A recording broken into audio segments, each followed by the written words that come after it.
Satis laudamus te.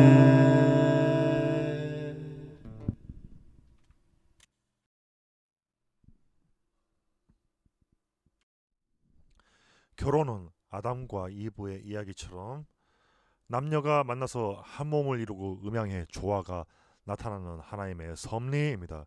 그리고 그리스도교는 한 아내에게 한 남편에게 충실할 것을 바라며 중혼, 축첩이나 불륜을 금합니다. 그런데 가톨릭 교회는 이것을 넘어서 재혼이나 개가를 하는 경우까지 중혼으로 간주하고 교회 내에서 활동을 제한시켰습니다.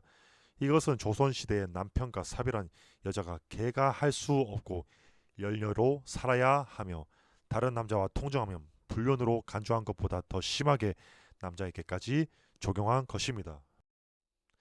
교황은 주교들 또는 사제들의 결혼을 정죄해야 한다. 이 점은 현재 아주 분명하다. 그는 이것으로 만족하지 않고 중혼을 더욱 격렬하게 정죄하려 든다. 좀 더 구체적으로 말한다면 그는 5종류가 아니라면 적어도 4종류의 중혼을 구별한다.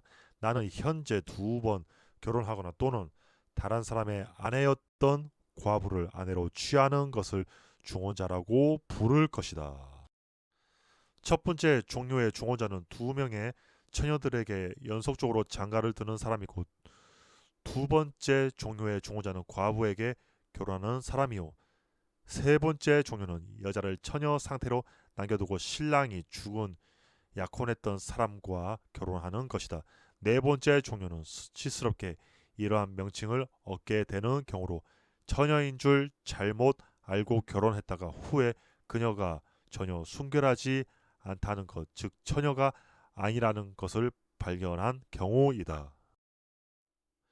그런데 교황의 판단에 의한다면 이 네 번째 경우의 사람은 처녀 신부와 결혼한 세 번째 형태보다 더 심한 중혼자임에 틀림없다는 것이다. 이러한 모든 사람들은 교회법 가운데서 나쁘게 규정되고 있다. 이러한 사람들은 설교, 세례를 행하고 성만찬을 베풀거나 또는 교회 내에서 어떤 직책을 소유하는 것이 허락되지 않는다. 비록 그들이 요한보다 더 거룩하고 그들의 아내들이 하나님의 어머니보다 더 거룩하다고 할지라도 말이다.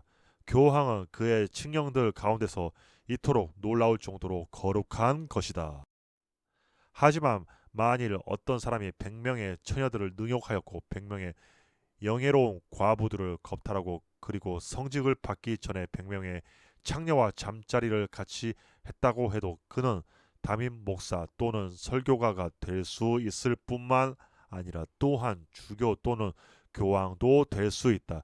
그리고 비록 그가 이러한 종류의 생활을 계속 한다고 할지라도 그럼에도 불구하고 그는 이러한 직책들에 머물도록 관용을 받는다. 그러나 만일 그가 처녀인 신부에게 또는 처녀로 믿어지는 신부와 결혼을 한다면 그는 하나님의 종이 될 수 없다. 그가 박식하고 경건하여 유능한 기독교인이라는 것은 문제되지 않는다. 그는 중혼자이다. 그리하여 그는 그의 직책을 떠나야 하고 다시 직책에 복귀되지 못한다. 여러분은 이에 대하여 어떻게 생각하는가? 이러한 거룩함은 그리스도 자신의 거룩함 그리고 이와 더불어 성결과 그의 거룩함보다 훨씬 고귀한 거룩함이 아니겠는가? 그리스도께서는 한 아내를 둔 남자들 또는 연속적으로 2번 장가를 든 남자들도 박대하지 않으셨고 또한 한 남편이 있는 여자 또는 2번 시집간 여자도 박대하지 않으셨다. 다만 그들도 믿기만 하면 되었다. 그는 그들로 하여금 자신이 거룩한 기독교 백성의 일원들로 존속되게 하신다. 그는 또한 그들이 채택된 모든 일들에 사용하신다. 성서는 중혼자라는 용어를 라멕과 같이 동시에 두 아내를 거느리고 사는 사람에 대하여 사용한다. 하지만 교황은 성서보다도 더 박식하여서 2번 장가든 사람을 중혼자라고 부른다. 그는 동일한 법칙을 여자들에게도 적용한다. 왜냐하면 그는 하나님 자신보다 더 박식하기 때문이다. 사실 교황은 중혼도 참된 결혼이며 하나님에 대한 죄 또는 세상 또는 교회에 대해 죄가 성립되지 않는다는 것, 그리고 이러한 결혼도 교회의 성례라는 것을 인정해야 한다. 그러나 그럼에도 불구하고 이러한 남자는 교회의 직책을 지니는 것이 금지되고 있다. 더욱이 진정으로 한 아내의 남편 또는 처녀의 남편이라고 불리워야 할 셋째 또는 넷째 종류의 중혼자들의 경우도 그러한 것이다. 어째서 그러한가? 문제의 요지는 다음 사실에 있다. 이러한 결혼은 성례 또는 그리스도와 그의 교회의 이미지가 될 수 없다는 것이다. 왜냐하면 그리스도는 한 신부인 교회를 두셨고 이 신부는 한 남편인 그리스도를 소유하였고 그러기에 둘 다 동정이어야만 하기 때문이다. 이 주제에 관하여서는 순전한 어리석음이 너무나도 많이 얘기되므로 그것에 대해 말하기조차 불가능할 지경이다. 교회법 학자들은 당나귀들을 위한 법률가들이라고 마땅히 불리워야 한다. 첫째로, 만일 결혼이 그리스도와 그의 교회의 성례가 되어야 한다며 신랑과 신부 모두가 동정이지 않는 한 어떠한 결혼도 성립될 수 없다. 왜냐하면 그리스도의 교회는 동정으로 있어야 하기 때문이다. 그러나 그렇다면 우리는 이러한 여건 아래서 어떻게 자녀들과 후사를 얻을 것인가? 하나님에 의해서 제정된 결혼의 지위는 어떻게 될 것인가?